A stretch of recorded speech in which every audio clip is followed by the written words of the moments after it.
Welcome to the Ecommerce Marketing Podcast, the highly rated digital marketing podcast that provides weekly digital marketing tips and strategies from some of the world's top digital marketers and e-commerce entrepreneurs that will help you take your digital marketing to the next level.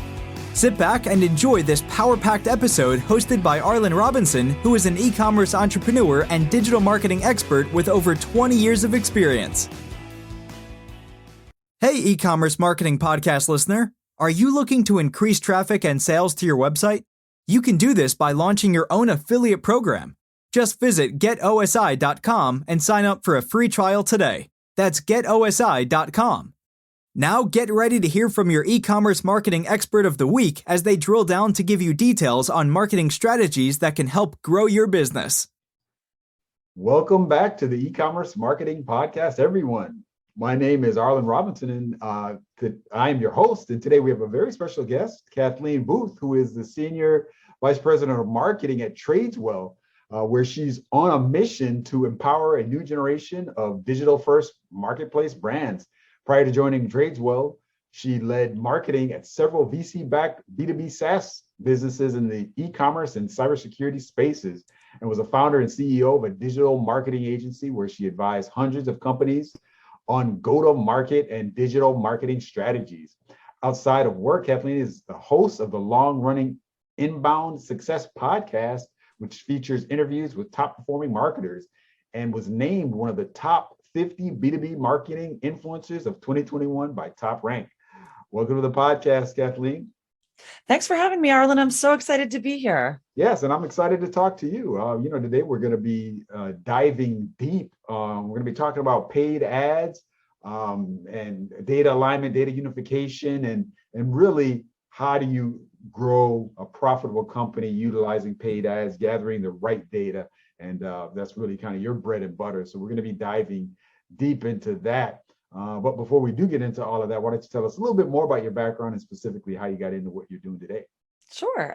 So as you mentioned in the intro, I had a digital marketing agency that I owned for 11 years. And in that time, I had the wonderful opportunity to work with companies from so many different industries and really, learned a lot about different business models and go-to-market strategies and channels, et cetera. I sold that business in 2017, and I went in-house as head of marketing for a series of different B2B tech companies, several of which have been in the e-commerce space. And so that really led me to Tradeswell, which is building really the first operating system for e-commerce brands. And what that means is we basically pull in all of their business critical data from their marketing, couple that with their finance data, and we normalize it all at the SKU and category level to provide them with really actionable insights on how to optimize their business for not just growth, but also profit. Okay, that's awesome. That's awesome. And as we all know, these days it's, they used to say content was king with regards to marketing, which I think content still is king, but I think it's data these days really is king. It's really all about the data. And so if you're not, making data-based decisions with regards to marketing, paid marketing specifically, then you're gonna be spending a lot more than you're pulling in. And so very, very critical time to be in this space. And so really where I want to kind of start at is really when a company or an e-commerce brand is looking to do paid ads. I know before you just kind of get out there, launch a paid ad campaign, there's certain things that you need to get in place internally. What are those things that really need to be in alignment prior to launching, a paid ad campaign? Yeah, so I think there's a couple different categories here. As somebody who, in my case, I'm head of marketing for a company that does paid advertising, I think regardless of the industry you're in, you need to have your sort of brand voice ironed out. You don't really need to have your messaging ironed out, believe it or not, because to me, paid ads are one of the best ways to test messaging. Now, if you're using paid ads to generate leads or revenue, having the messaging really nailed down will help you get better results, but you certainly don't need to wait for that. And so I think there's very little that should stop you from getting started. But what really should be in place if you want to get the most of your paid ads is a good sort of data collection and analysis strategy, because so much of what goes into building a really robust paid ads funnel is looking at the results and quickly cutting what's not working and doubling down on what is and launching experiments. But you have to be able to move fast. And to do that, you really need the data to support it. Yeah. Very, very important. It's really critical that you have it supported. I think I've talked to other people that have been on the podcast, and this, of course, in this e-commerce marketing space. And one of the things that we've seen over the years is a lot of times businesses really don't use that frame of thought with gathering their data first, because there's so many channels, paid ad channels out there these days. It's so easy to just pop in your credit card, launch a campaign in just a matter of minutes, and just start spending money. And unfortunately, if you start doing that, you're going to burn cash really quickly. But it's just so easy. I think that's one of the advantages and disadvantages, I think, that exist these days. Yeah, I totally agree with you. I mean, there's a very low barrier to entry, which is great. Makes it accessible for anybody to get started. But the thing that I think is really important to keep in mind, and we all know this, but I think it's easy to sort of like push it aside, is that all of these platforms are very algorithmically driven. We're used to, you mentioned content in the beginning, we're used to thinking about the algorithms behind a Google search result, and how that works. But ad platforms are totally algorithmic as well. And so algorithms move faster than the human brain can. Yeah. And as a result, that's why having real-time access to good data and the ability to quickly synthesize it and make decisions on it is so important, because if you're not moving as fast as the algorithm is, you're missing opportunities, and you're probably over-investing in things that are not driving results for you. And that's literally like putting money down the drain. So, I think the good thing is there are lots of solutions out there today to help with that.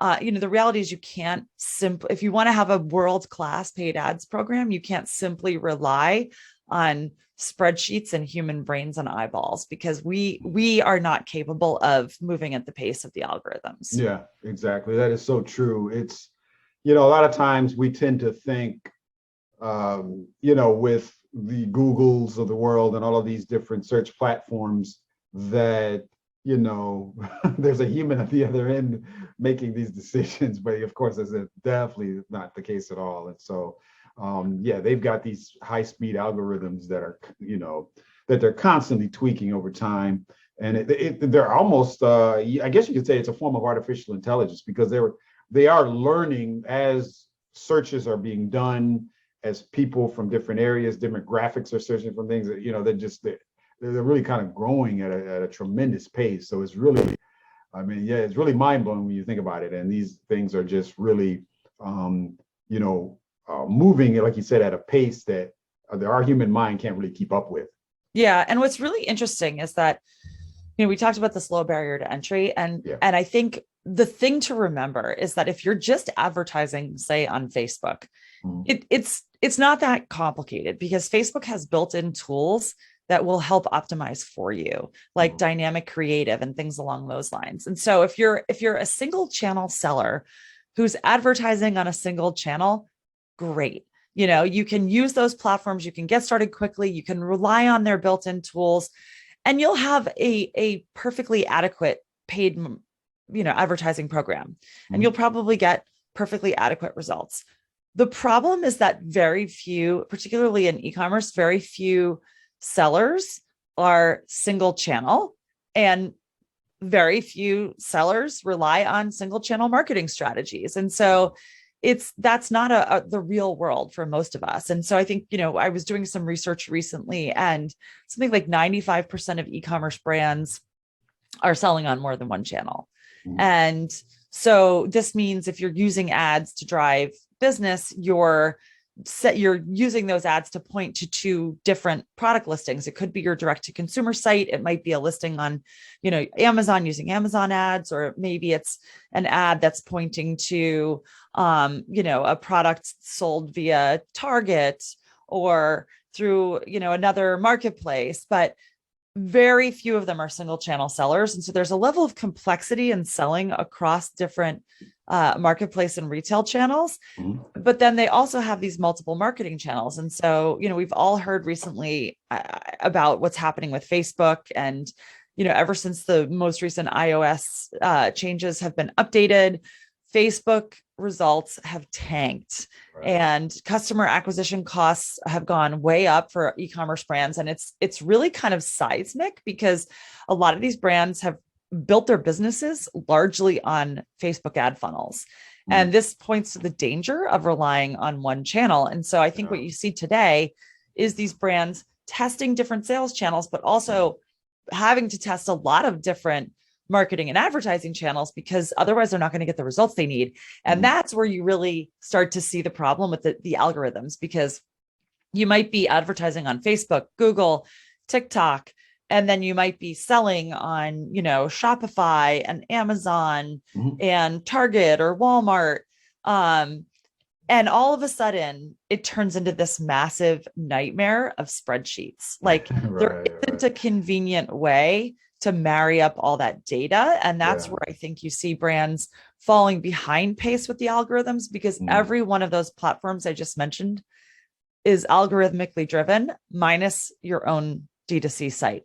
That's the one place where you actually have control, but so few brands are only selling on their own D2C site. Yeah, very, very true. Yeah, it is really hard to keep up if you're across all of those channels. There are some tools that are out there that can kind of aggregate your data into, a dashboard. Even Google has a Google dashboard, something that you can customize for a variety of different data sets and kind of in one. So I think you're almost at the point where you really do have to get something really almost customized. If you're spread across all of those channels, and even so, it's still very difficult to kind of keep a handle on what's going on. Yeah, I mean, you're right. And obviously this is the problem we're trying to solve for. And the thing that is very subtle, but really important, that underpins all of it, is that there are a lot of dashboarding tools out there, but what they don't solve for is the fact that you're not going to be able to see one unified view of your product's performance across channels. Because, for example, you might have a product you sell on your Shopify site, but on Amazon, it has an ASIN, which is their version of a SKU. And then Walmart has its own version of a SKU, and you have your own version on your site. So even though you can use things like Google Data Studio and other platforms to pipe all this data in, it's not going to be able to tell you, how this cup is selling across 3 different sales channels, because it can't marry up the product identifier. And so you still have this last mile of complexity around the data that prevents you from really making speedy decision making. And that's really like the thing that needs to be solved to truly make this easier for merchants. Yeah, very true. So you talked about kind of unifying all of this this data in a quick way, but like you said, it really is something that we haven't quite solved yet. It's really difficult to really figure out how this is going to be. With that in mind, where do you see these platforms, these channels, these paid ad platforms like the Googles, the Facebooks?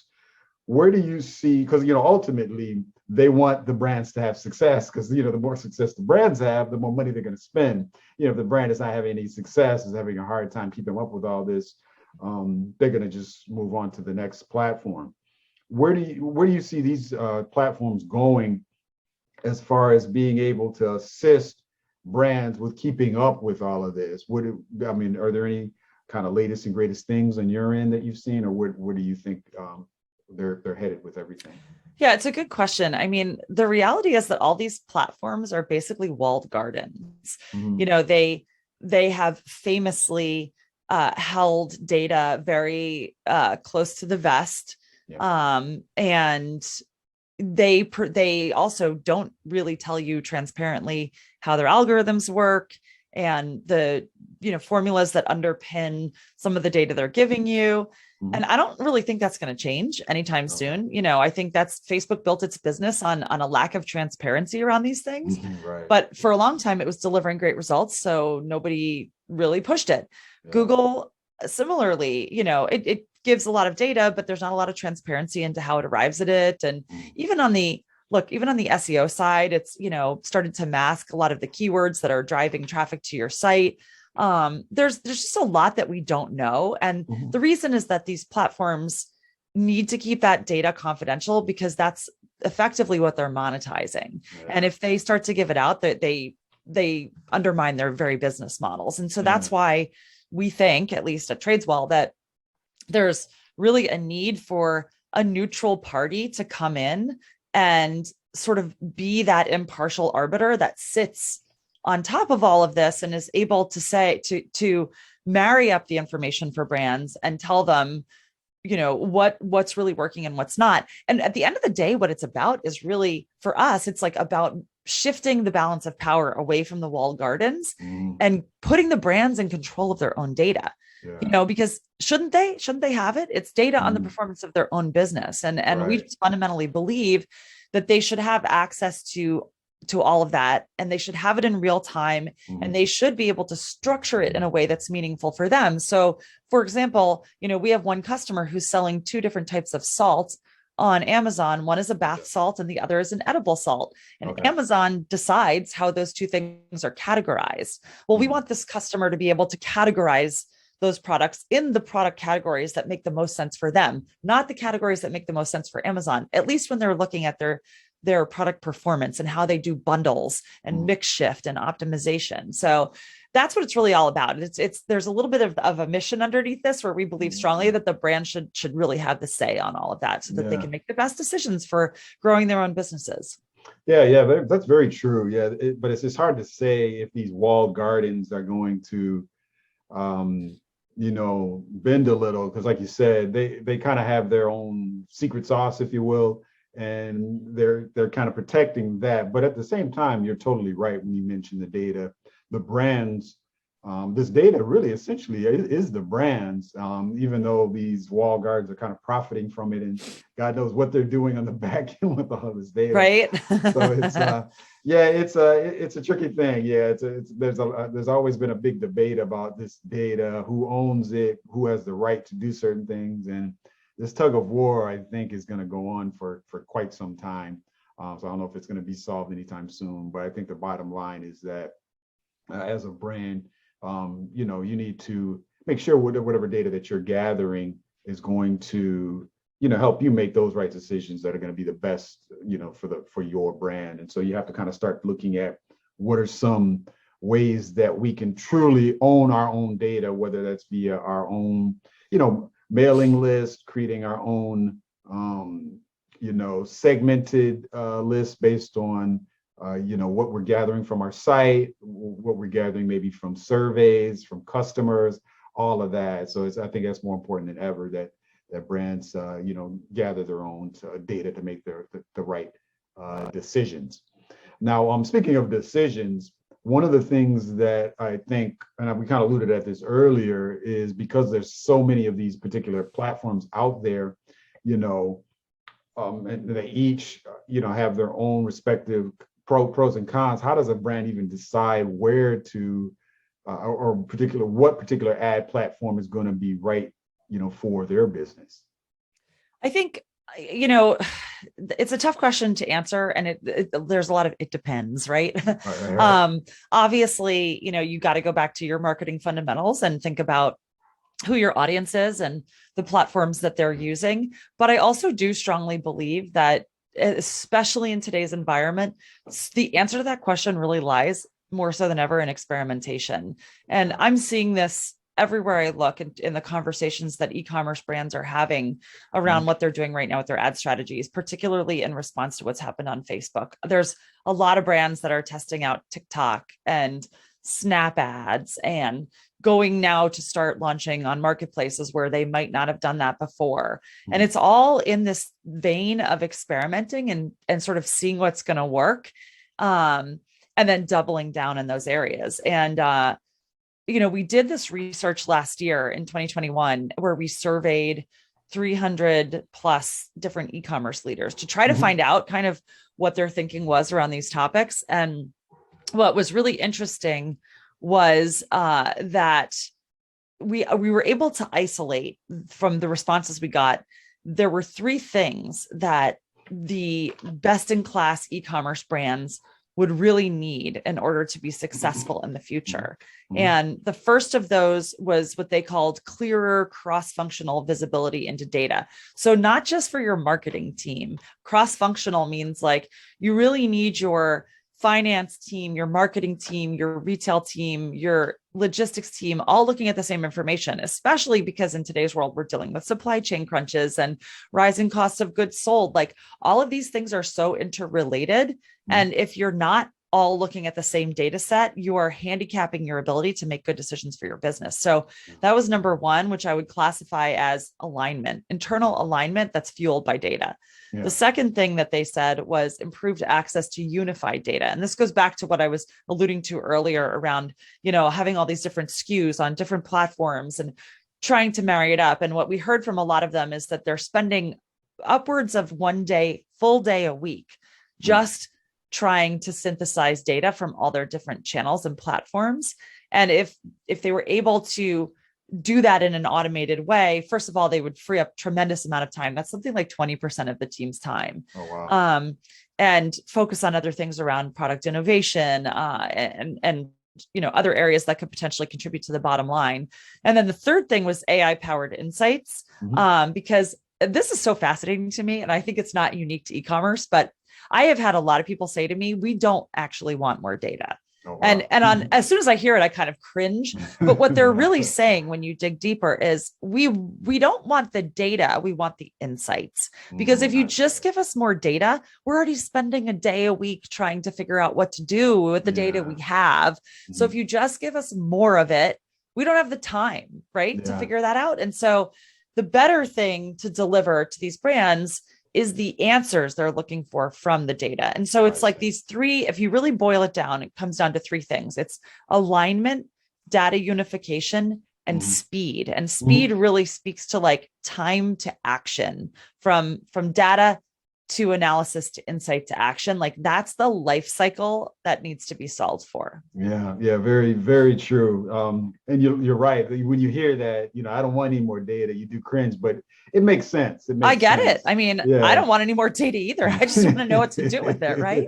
Exactly. That's really the bottom line. I mean, you can have all the data in the world, but if you don't know what to do with it, then, you're just kind of buried in a mountain of data and you're just trying to swim through it and make the right decisions with it. So I get it. Yeah, it makes a lot of sense. Yeah. As we get ready to wrap things up, I wanted to see if you could point out some examples of some data that was gathered from some top performing companies that you're familiar with, maybe that you work with, and that were successful with kind of taking that data to make specific decisions regarding paid ads. Yeah. So this is the thing that we spend all day, every day kind of obsessing over is like, how can we help these brands surface insights that are going to enable them to grow more profitably? And it's interesting because in that same research I talked about, we asked brands what the top factors were that were hindering their growth, because that's really what we want to solve for. And the number one answer we got, with 79% of people citing it, was the ability to measure and score the productivity of their advertising programs. Okay. And so some of the things that we've seen that have been really helpful in decision making, number one, it's having the finance data married with the marketing and sales data, because traditionally most marketing and advertising programs their effectiveness has been measured on ROAS, which is return on ad spend. But ROAS is a measurement of top line revenue, and it is a feel good metric. Marketers love it because it is fully within our control to measure and report on.